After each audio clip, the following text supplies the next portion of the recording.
ഇതെന്താ വെള്ളം വെള്ളാക്കിട്ട് കല്യാണം പറഞ്ഞിറങ്ങിയാണ്. കല്യാണോ? ആ നമ്മളെ കുഞ്ഞുമാന്റെ മോളെ കൊല്ലത്തെ മുബീനല്ലേ? അയ്യോ, ആ കൊച്ചിനെ കെട്ടിച്ചു വിടാറായോ? പിന്നെ ഓള് നേഴ്സിംഗിന് പഠിക്കല്ലേ. അത് ശരി. അപ്പൊ എന്താ ഞാൻ പറഞ്ഞത്, എവിടെയാ കെട്ടിക്കണ? എവിടെയാ? കോട്ടയത്തേക്ക്. അല്ല, കേറണം. വെള്ളം കുടിക്കണമെന്നില്ല. വെള്ളം കുടിച്ചു മടുത്ത് ഞാൻ എത്ര പറയാ വെള്ളം കുടിക്കുക. ക്ലീറ്റനെ വിളിക്കും. അയ്യോ, ക്ലീറ്റ പുറത്തേക്ക് പോയി. രാവിലെ പാർട്ടിയുടെ ജോലി ഉണ്ടല്ലോ. സാരില്ല, ഞാൻ നാളെ വന്ന് വിളിച്ചോളാം.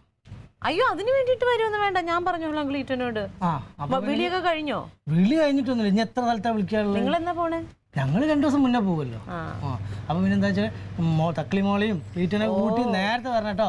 അതിനാ ഞാൻ നേരിട്ട് വന്ന് വിളിച്ചേ. കൊല്ലത്തല്ലേ? എന്ത് ദൂരാടാ.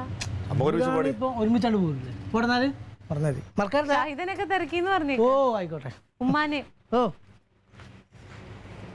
നല്ല ഭംഗിയുണ്ടല്ലേ കാർ? നല്ല രസം. അതിനും കുറച്ച് കാശ് ചിലവാക്കി. കാശുണ്ടടി 100 പവൻ, ഒരു കാറ്, 10 ലക്ഷം രൂപ. എന്റെ അമ്മ, അതിനൊക്കെയുള്ള കഴിവുണ്ടോ? അല്ല, അവർക്ക് ഇങ്ങനെ കൊടുക്കണോ, ഇത്രയും കൊടുക്കണം. എന്താല്ലേ, എന്ത് സ്ത്രീ. നിനക്കൊക്കെ എന്ത് ലാഭമായി? എനിക്ക് ഭയങ്കര ലാഭം കൂടി. ഇതൊക്കെ അവർക്ക് വലിയ സന്തോഷമുണ്ട്.